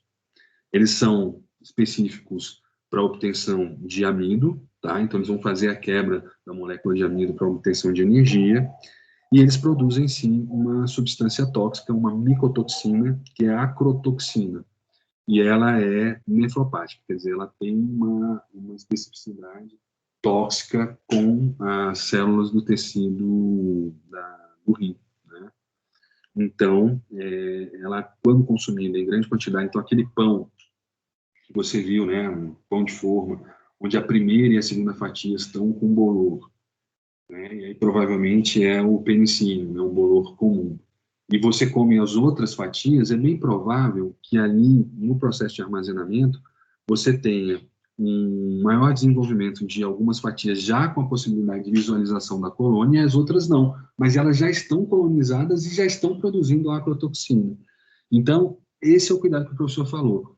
Quando você tem um pacote de alimento onde uma fatia está embolorada e as demais não estão, isso não quer dizer que as outras não estejam contaminadas. É apenas que o nosso olho não consegue captar essa contaminação e essa proliferação. Com o tempo, a gente vai conseguir ver esse processo acontecendo no pão como um todo. Então, uma fatia embolorou, infelizmente, a gente tem que eliminar todo o resto. Tá? Eu sei que é complicado, eu sei que a gente fazia coisa diferente. Né? Você tinha lá 2 fatias emboloradas, a gente jogava elas fora e consumia todo o resto. Não, tomem cuidado em relação a isso. Tá? É apenas uma questão de visualização. A gente não consegue, pelo tamanho da colônia ainda, fazer a visualização dessa colônia. Mas todo o estrago e a produção de acrotoxinas ou qualquer micotoxina presente nessa colônia do bolor, ela já está acontecendo, já está sendo produzida, apenas a gente não consegue visualizar, tá certo? Então, isso vai acontecer bastante no pão, onde você tem muito amido, mas pode acontecer, por exemplo, em farinhas, né, farinha de mandioca, amido de milho, pode acontecer também esse bolor, principalmente se esse produto não for guardado de forma adequada, se houver a possibilidade da entrada de oxigênio, né, e, portanto, de alguma substância, presença de ar, e aí os esporos desses indivíduos. Diga, alguém levantou a mão, moçada? Bom dia, professor. Fui eu. O senhor disse que eles não são destruídos no processamento térmico, mas agentes sanitizantes agem contra esses indivíduos? Eles podem agir, mas se já houve a produção de toxina, nada vai adiantar. Você vai matar a colônia, mas a toxina continua presente, né? E outra coisa, normalmente os agentes de controle que nós temos, álcool, cloro, eles deixam um gosto residual, que a gente chama, né? Então, toda vez que eu aplico sobre um alimento algum tipo de agente de controle, eu tenho ali alteração de aroma e sabor do produto, né? Então, o que a indústria tem feito hoje, eu vi até nesse último domingo, apareceu sobre nanotecnologia dos alimentos, é a presença de filmes, né? Então, você pega um pão, você pega uma fruta e você mergulha num filme, né? Seria uma substância líquida que depois que ela entra em temperatura ambiente junto com o alimento, ela vai formar uma película. Isso impede a presença dos bolores e leveduras. Por quê? Porque eles não vão ter acesso ao amido.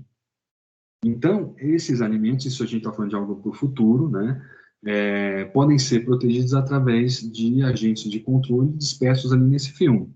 Mas hoje, nós não temos ainda a capacidade de produzir isso em larga escala. Então, se a gente olha um pão e esse pão está embolorado, mesmo que a gente jogue qualquer coisa ali nele, um álcool, um cloro, alguma coisa assim, a toxina já está presente. E essa toxina não vai ser degradada nem sob temperatura, nem será degradada também com a presença dos agentes de controle, os agentes saneantes, né?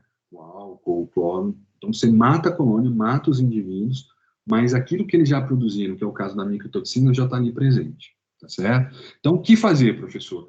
É bem simples, é muito parecido lá com as bactérias esporogênicas. Guardar o alimento.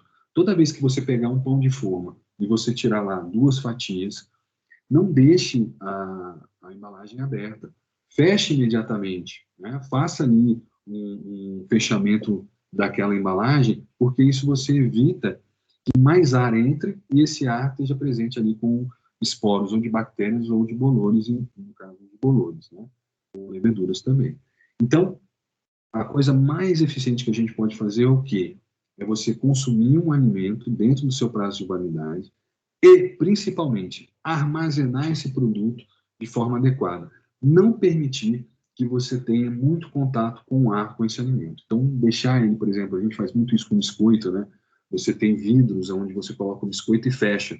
Se você abre essa embalagem, pega o alimento e fecha imediatamente, talvez você tenha maior tempo de armazenamento desse produto. Por quê? Porque você evitou que o ar, a parte externa, o ar que está fora dessa embalagem, entre em grande concentração. É através disso que você tem a presença de esporos e bolores, tá certo? Então, a grande e eficiente forma de impedir que isso aconteça dentro do alimento é guardar o alimento de forma adequada em embalagens que impeçam, de alguma maneira, a entrada de oxigênio, a entrada de ar e, portanto, a entrada desses esporos de bolores e leveduras. Tá? No caso de leveduras, não tem tanto problema, mas ele degrada o alimento. Você perde esse alimento mais rapidamente. O grande problema seria as leveduras, né? Os bolores, desculpa, que vão produzir as micotoxinas. Beleza? Então, o que a gente faz? Armazena esse produto num local hermeticamente fechado. Você coloca num local que todo mundo abre e que o ar tem uma penetração bastante frequente e constante, esse produto vai se estragar antes da data de validade. Ele vai embolorar muito rapidamente. Por quê? Porque esses esporos estão presentes em todo o ambiente, né? Estão presentes no seu quarto, estão presentes na cozinha, no banheiro, né? E esses esporos são levados pelo ar, pelo seu diminuto tamanho. Então, onde eles pegarem, se houver ali uma matéria orgânica que eles possam fazer a sua digestão e tiver oxigênio e tiver umidade, esses bolores vão se reproduzir sem problema algum, tá certo? Isso acontece também no banheiro da nossa casa, né? Muito comum isso acontecer, né? Então, no canto lá do banheiro, começa a formar aquela colônia de bolores, normalmente escuras, né? Porque eles são bolores diferentes dos alimentos, eles não precisam do alimento em si, eles podem fazer até fotossíntese. Não é todo o caso, mas isso acontece. Então, eles não precisam de uma substância para obter a sua energia, eles vão obter através das substâncias presentes no ar, e muitas vezes até pelo processo de fotossíntese eles conseguem gerar energia. Ok, então o que acontece? Tudo acontece pela umidade. O banheiro é o lugar mais úmido da casa. Qual é o segundo lugar mais úmido da nossa casa? É a cozinha. Então, a umidade do ar e a possibilidade desses esporos entrar em contato com o alimento é que geram a contaminação por bolores, tá certo? Seja o aspergilo, seja o penicillium, todos eles vão ser de alguma forma bloqueados se esse alimento estiver bem fechado, um local bem fechado, e também não tiver um local com bastante umidade. Se tiver um lugar com baixa umidade, também não tem como você ter a presença desses bolores. Beleza? Então, a aplicação de álcool, qualquer coisa nesse sentido, pode gerar uma alteração de aroma e sabor do alimento, que aí gera problema, né, para que você tenha o consumo desse produto. Outro bolor que a gente vai ver dentro dessas famílias dos fungos, né, dentro do grupo dos fungos, na família dos bolores, são os furazínio, tá? Os fusários, que também, como todo e qualquer levedura e todo fungo, né, seja ele bolor ou levedura, ele precisa de oxigênio. Então, aqueles produtos que são embalados a vácuo, dificilmente vão ter a presença de bolores e leveduras, porque não possuem oxigênio. Então, esses indivíduos são altamente aeróbios, precisam de alta concentração de oxigênio. Eles vão ser também específicos, como é o caso dos penicílios, de amido. Então, eles precisam de alimentos que tenham uma alta concentração de amido, né? E eles vão produzir uma toxina chamada zearalenona, que é uma substância que a gente chama de ZEA, né? ZEA seria essa toxina, essa micotoxina. E essa toxina, ela vai fazer uma alteração na produção de hormônios no organismo. Então, isso pode, por exemplo, locais onde você tem uma alta concentração e uma colonização desses micro-organismos, podem ter pessoas que vão ter alterações hormonais bastante significativas. Então, a pessoa vai ao médico, ela tem uma alteração ali nos seus hormônios, né, principalmente o hormônio de crescimento, estrógeno, testosterona, e isso pode ser pela presença desses fungos, tá? Não são comuns, mas isso pode acontecer. Então, eles vão fazer, dentro do nosso organismo, uma alteração na presença dos hormônios, tá? Na concentração de hormônios no nosso metabolismo. Você vai ter, então, alimentos à base de amido, né, que vão ser mais, vamos dizer assim, colonizáveis. Então, você tem o arroz, o milho, banana, tomate, onde você tiver a presença de carboidratos, né, portanto, glicose, e no caso do amido, uma coleção, né, de moléculas de glicose, você vai ter a presença desses indivíduos, tá? Com todos eles, mesmo que você aqueça essa toxina, ela ainda vai ser viável e quando entrar em contato com o organismo humano, vai fazer, então, essa alteração na composição hormonal desse indivíduo, ok? Então, esse é um problema que a gente tem que levar em consideração sempre. Os fusários. Né? Então, por que a gente não viu bolores? Por que a gente não viu leveduras? Porque as leveduras não fazem mal, elas não são produtoras de micotoxinas, tá? Em alguns casos, elas vão gerar degradação do alimento, mas não causam nenhum tipo de toxina ou não causam nenhum tipo de dano para quem consumir esse alimento. Mas até a gente saber se aquele bolor, se aquela, vamos dizer assim, aquela massa aveludada é uma levedura ou um bolor, a gente vai ter que mandar para o laboratório. Então, na dúvida, joga fora, tá certo? E o grande problema são realmente os bolores, que são produtores de micotoxinas, como a gente já falou aqui várias vezes. Beleza, pessoal? Tranquilo. Passamos aí por bolores, tranquilamente. Podemos continuar. Vamos agora para os protozoários, e depois a gente vai falar mais alguns, e aí a gente finaliza a nossa aula, tá? E finaliza essa primeira aula. Então, olha só, dentro ainda da família, né, dos eucariotos, das células eucariotas, a gente vai encontrar, então, os protozoários, tá? Então, existem vários tipos de protozoários. Você tem protozoários que são visíveis a olho nu e protozoários que não são visíveis a olho nu, tá certo? Eles são unicelulares, tá? Então são indivíduos que normalmente a gente consegue visualizar por microscópio, tá? Então são células maiores, visíveis a microscópio, diferente das bactérias que são muito pequenas, né? Possuem então uma parede celular típica, como a gente viu e falou tanto, né, dos eucariotos, e esses indivíduos precisam, então, de um ambiente onde eles possam encontrar substâncias para fazer a sua alimentação, tá? A gente chama eles de heterotróficos, tá? Então, eles vão precisar de um ambiente nutritivo para que eles possam, então, fazer o seu processo de obtenção de energia. Eles vão captar do meio externo esses nutrientes e vão produzir a sua energia através disso, tá certo? Então, essa é a forma de obtenção de energia desses indivíduos. Então, normalmente, esses indivíduos vão estar presentes em ambientes com alta concentração de água. Esses indivíduos vão estar presentes em locais onde essa água tem uma alta concentração de matéria orgânica, tá? Então, é muito comum a gente ver esse tipo de indivíduo onde? No esgoto, desse tipo de indivíduo presentes em alimentos, onde você tem uma alta concentração de água e, junto com essa água, uma alta concentração de matéria orgânica, de nutrientes, tá? Na sua grande maioria, eles são ou pseudópodos, né, possuem invaginações da sua membrana citoplasmática para gerar movimentação, ou possuem flagelo justamente para se movimentarem, tá? Então, é muito comum a gente ver esses indivíduos, principalmente em microscópio, se movimentando, né? Promovendo esse processo de motilidade. Eles normalmente se reproduzem por fissão, tá? Então, o seu material genético é dividido em dois, e aí esse indivíduo, ele se reproduz, né? Ou se duplica suas estruturas celulares, e aí você tem a fissão desse indivíduo, né? Promovendo aí dois indivíduos que podem depois promover novos indivíduos. Então, esses indivíduos são normalmente muito parecidos.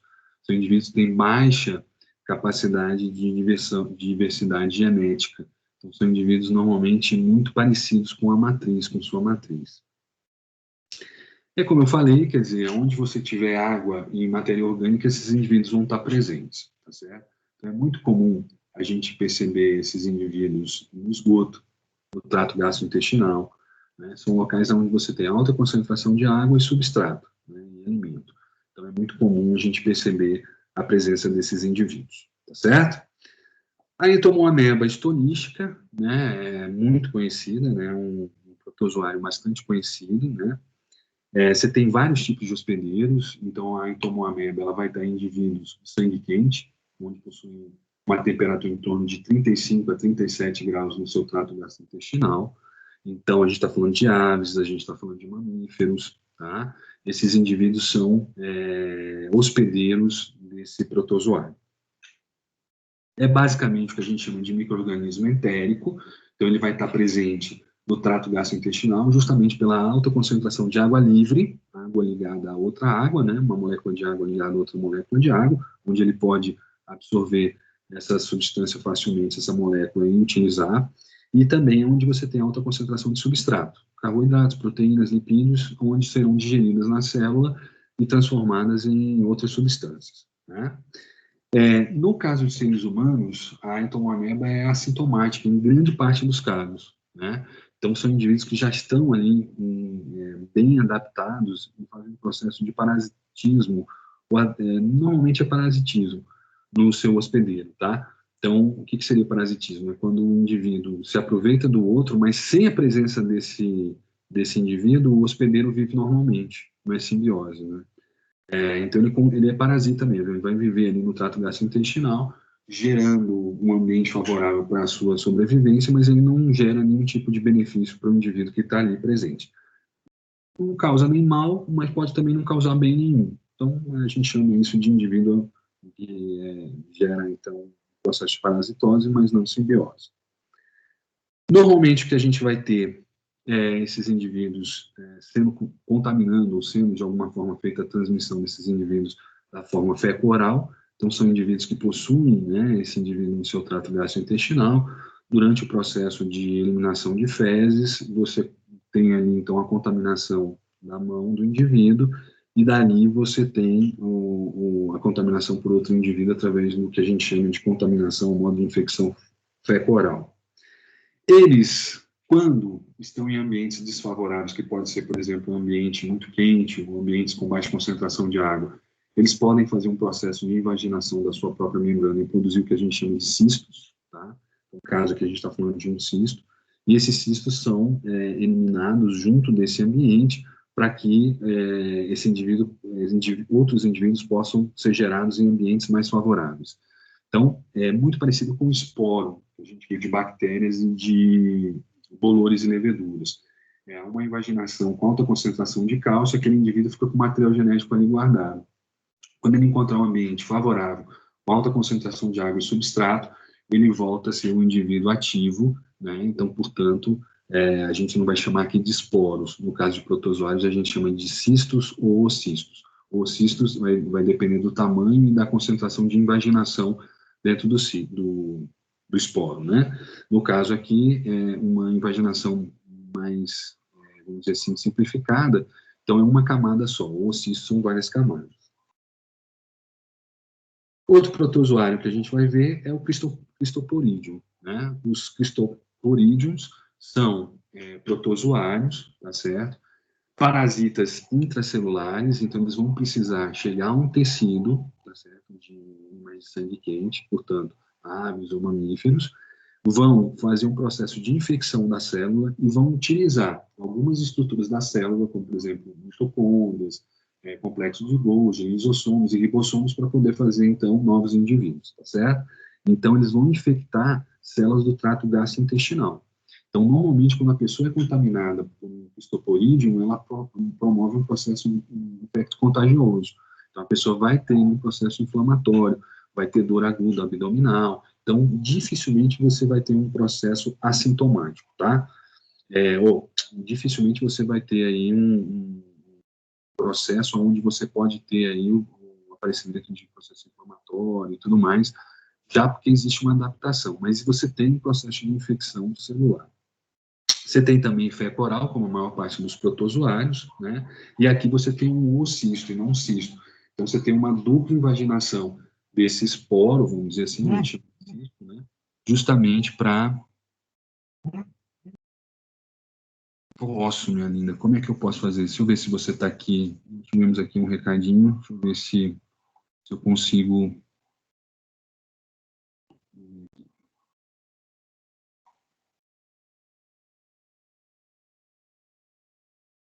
Se eu consigo... Ana Carolina, né?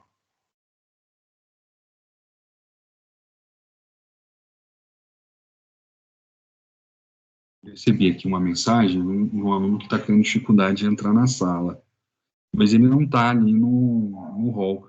Será que não tem como, pessoal, alguém ajudar o professor e colocar o link no grupo de vocês? Seria possível alguém fazer isso?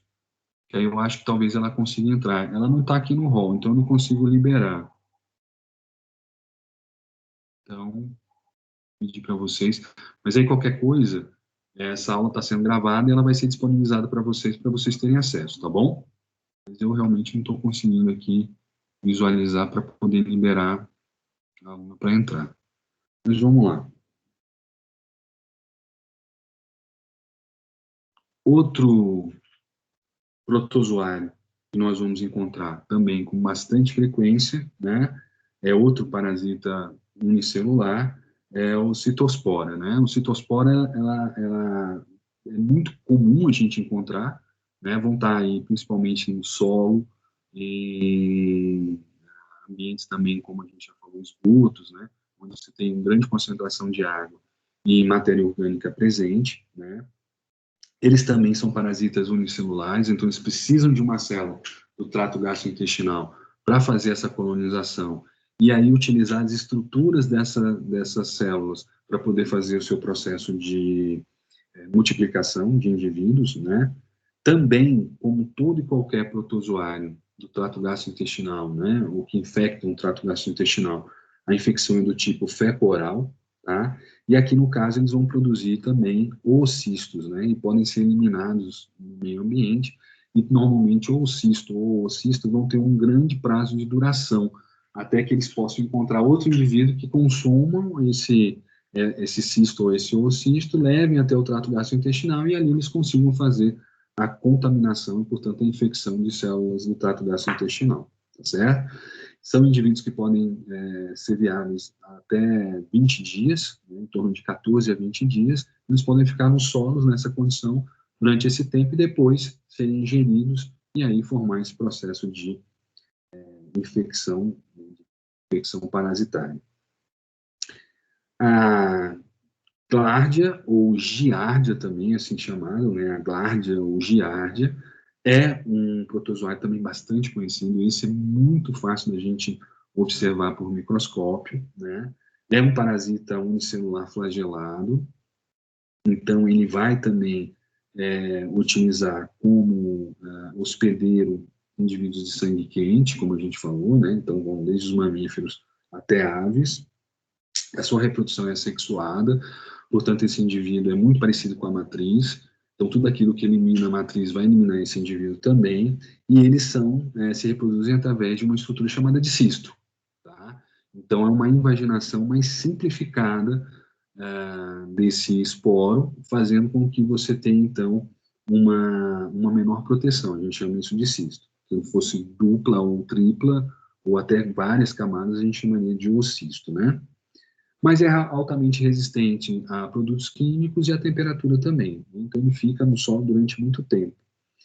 E a gente vai encontrar muito em animais caseiros, né? Então, é muito comum a pessoa se infectar por Giardia, né? Através de um gato, de um cachorro, né? Um indivíduo que está ali próximo. Por isso que é importante a gente dar aqueles comprimidos, né, antiparasitários para o cachorro com bastante frequência, justamente para evitar isso, né? A Giardia, por exemplo, é um problema sério que a gente vai encontrar com bastante frequência. Toxoplasma gold, né, uma causa toxoplasmose, é um protozoário também muito conhecido, muito comum, vai estar em hospedeiros de sangue quente também, né, não só o gato, a gente fala muito do gato, mas não só o gato. No caso do gato, ele é um hospedeiro definitivo, então ele pode ser um vetor mais comum, tá? Mas também está em bovinos, em outros seres humanos também. Faz sua reprodução sexuada ou assexuada, vai depender da fase onde ele estiver, e possui, então, uma fase de vida que é dividida em 3 partes, né? Então, ele tem 3 partes de crescimento, onde a última parte é normalmente onde é a parte mais infecciosa, né? Onde você tem maior forma de contaminação. A gente também tem a Klebsiella, né?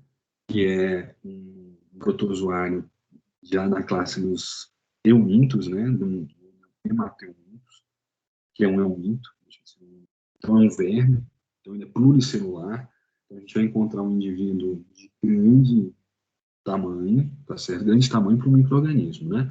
Então, a gente já consegue, no caso da Klebsiella, encontrar um indivíduo visual, a gente consegue perceber esse indivíduo de forma, né, clara e sem a presença do microscópio. Ele contamina e coloniza nosso trato gastrointestinal, e por ser um verme, ele vai acabar de alguma forma utilizando os alimentos que são consumidos pelo hospedeiro para gerar sua energia e possibilitar um ambiente favorável para o seu crescimento, tá? São de reprodução sexuada, são indivíduos pluricelulares, quer dizer, indivíduos maiores, e conseguem fazer essa reprodução assexuada. Aí a gente está falando, então, já de eumintos, né, indivíduos maiores, no caso aqui, a Klebsiella é um exemplo também deles, né, são indivíduos que a gente consegue verificar a olho nu, pluricelulares, vivem de forma livre ou parasitária, normalmente fazem a sua fase de reprodução dentro de um hospedeiro, tá? E a fase livre normalmente está na forma de indivíduos que não possam gerar sua reprodução. Falando um pouquinho desses eumintos, né? O anissax também é um indivíduo que é possível ver né, por ele ser um pluricelular, formar tecidos, a gente consegue ver a olho nu. É uma larva, né? Um nematóide, encontrado em peixes e lulas, moluscos, né? Então a gente consegue visualizar isso bem claramente. E tem o ovo seu hospedeiro definitivo, então ele acaba de alguma forma sendo reproduzido nos homens, né? E através das fezes, os seus ovos, os seus cistos são liberados na água, os peixes consomem, no seu tecido é feita a fase de desenvolvimento, mas sexual mesmo só nos seres humanos. O Diphoblóton, né, que é um parasita euminto bastante grande, né, ele é parecido com a Taenia solum, mas não é a Taenia solum. Ele também vai ser encontrado no trato gastrointestinal de alguns hospedeiros, tá? Sendo que os mamíferos são hospedeiros definitivos desse indivíduo. Então, a gente tem que ter muito cuidado com água contaminada. Quando a gente fala de protozoários e eumintos, o grande cuidado que a gente tem que ter é a contaminação da água, né?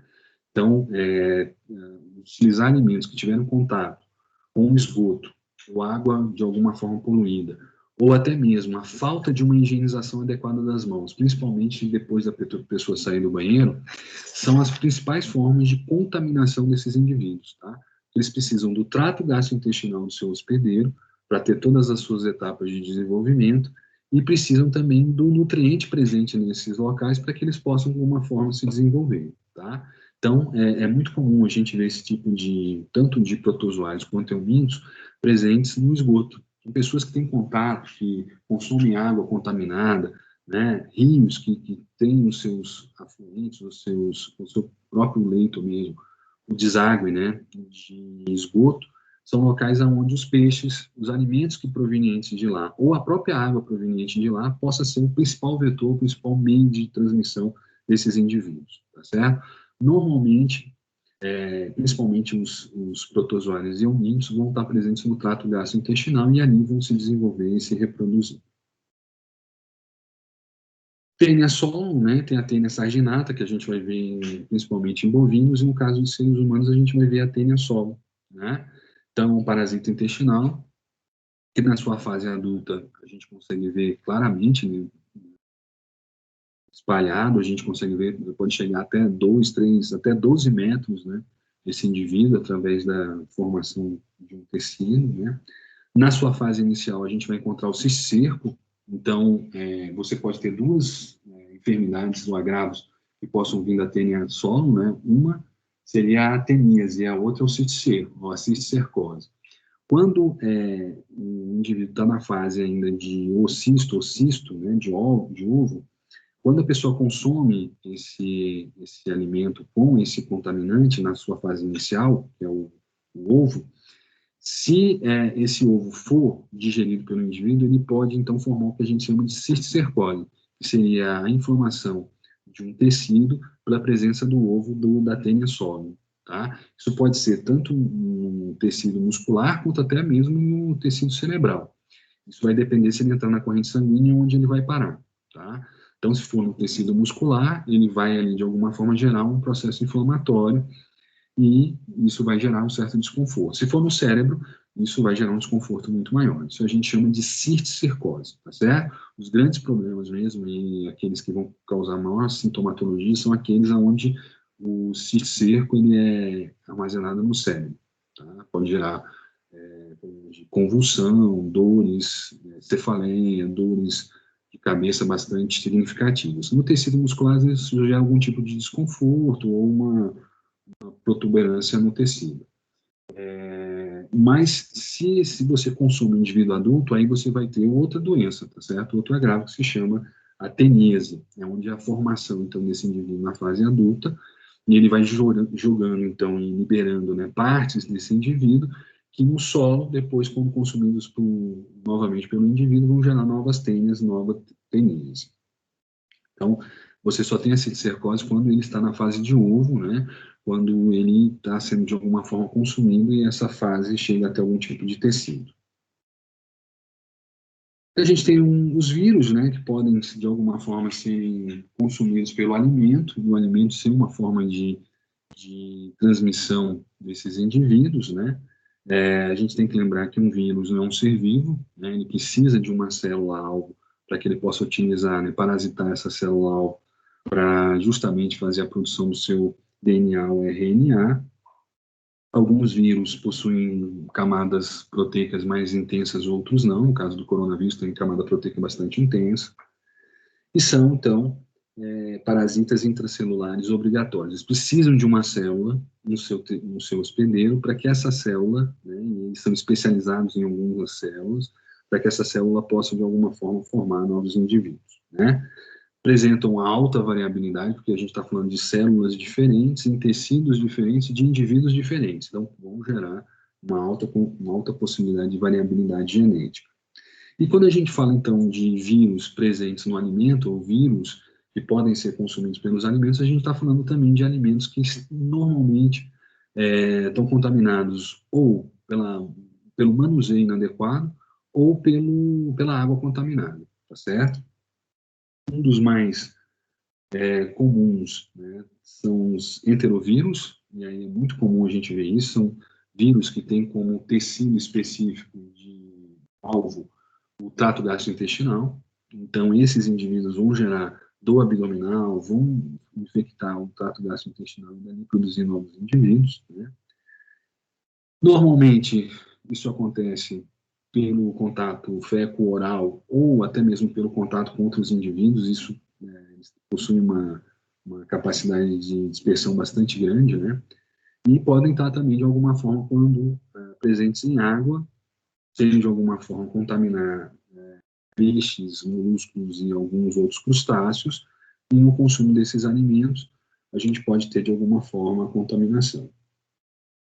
Tem os enterovírus, os norovírus, que são vírus que estão presentes no ambiente, são altamente diversificados e podem ser transmitidos de indivíduo para indivíduo. Normalmente acontece pelo manuseio inadequado dos alimentos. Por isso a importância do uso da máscara e a importância do uso da luva na hora da manutenção, da manipulação dos alimentos, tá certo? Normalmente o vírus, quando é aquecido, ele é eliminado. Normalmente isso acontece. O rotavírus, né? E aí a gente tem, quando a gente fala de noravírus e rotavírus, a gente está falando de indivíduos, no caso de rotavírus, que são têm uma variabilidade muito grande, eles possuem uma capacidade de se alterarem com muita facilidade, né? Como todo e qualquer vírus, possui uma baixa resistência à temperatura. Então, o alimento, quando coccionado, quando assado, quando cozido, ele vai eliminar esse vírus com bastante facilidade. E um rotavírus bastante conhecido é o Covid-19, né? A gripe suína e a gripe aviária também. Então, normalmente, quando você tem um contato muito próximo de animais com seres humanos, você pode estar tendo um novo aparecimento de um novo vírus, né? Um vírus que antes era exclusivo de aves, agora pode também infectar seres humanos através dessa alta variabilidade genética, dessa capacidade desses indivíduos parasitarem células e produzirem indivíduos com uma nova capacidade genética, com um novo alvo genético, tá certo? Um vírus bastante comum dentro da área de produção de alimentos, é o vírus da hepatite, né, que é um vírus que é transmitido pelo meio ambiente, pela água, pelo contato do ser humano com o ser humano. É altamente resistente, né, resiste a congelamento, a temperaturas superiores a 60 graus, pHs baixos, substâncias salinas, portanto pode ser encontrado no mar também, e ele é vinculado normalmente pela água, né, principalmente água contaminada. Então, água de rios, córregos, são locais onde a gente vai ter bastante contaminação por esses indivíduos. Vou falar agora de uma proteína ativa, que são os prions. Né? Os prions não são nem vírus, são proteínas ativadas que, quando em contato com células, podem alterar o material genético dessas células e liberar novas proteínas ativas, né? Então, são o que a gente chama de agentes infecciosos que não possuem nem DNA, né? São proteínas que, quando ligadas às outras áreas de uma célula parasitada, vão gerar a produção de novas proteínas, tá? E essas proteínas, quando dispersas no ambiente, vão promover, então, novas contaminações. A gente tem uma enfermidade bastante conhecida, né, que é a doença da vaca louca, que não deixa de ser, então, uma doença ocasionada por prions, né? Então, se a gente for ver, os prions são responsáveis pela doença da vaca louca, e a doença da vaca louca acontece pela contaminação de alimentos por prions, e o consumo desses alimentos, quando realizados, faz com que essas proteínas possam ser o quê? Multiplicadas, sejam produzidas, e aí elas vão gerar, de alguma forma, alguma alteração no metabolismo do hospedeiro. No caso da vaca louca, o tecido ativo, né, o tecido específico, era do cérebro, e ali fazia, então, na multiplicação desses indivíduos, né, dessa proteína, você tinha, então, uma alteração do metabolismo da célula, promovendo, então, uma degradação da célula, tá certo? Então, várias vacas, né, por isso que esse da vaca louca, várias vacas apresentavam, né, uma sintomatologia de alteração de comportamento, né, até chegavam a ter quedas e problemas de movimentação, justamente porque havia uma degradação das células do cérebro, né, para a formação dessas proteínas ativas, chamadas de prions. Beleza, pessoal? Tranquilo? Então, essa foi essa nossa aula de hoje. Finalizamos, né, fechamos a nossa aula número 1, né? Conseguimos, então, fechar tranquilamente. O professor, como já falou, eu estou com um probleminha no meu computador, por isso eu não conseguir fazer essas alterações do plano de ensino com maior rapidez, tá? Mas isso não quer dizer nada, não. O professor vai, assim que possível, acho que hoje ou mais tarde da manhã, já faça essas alterações para que na próxima aula a gente já tenha, então, a nossa disposição, né, o nosso fluxo da disciplina acontecendo de forma adequada, tá bom? Dito isso, moçada, vou disponibilizar também a mesma coisa, tá? Como eu estou com um probleminha no meu computador, eu não consegui baixar a aula passada e essas aulas vão estar disponíveis para vocês, tá? Assim como a aula 1. Quando você entra na aula 1, ela já abre para você no YouTube para você assistir. Tanto a aula 2 como essa aula, que é a aula 3, também vão estar disponíveis para você, tá? É só eu receber meu computador e aí eu já faço isso para vocês. Então, a aula que vem, com certeza, a gente já vai ter a aula 2 e a aula 3 disponíveis para vocês no Moodle, tá? Só clicar lá, já aparece para vocês. Eu estou gravando essa aula, então tá bem tranquilo. Acabando aqui, a gente já disponibiliza para vocês.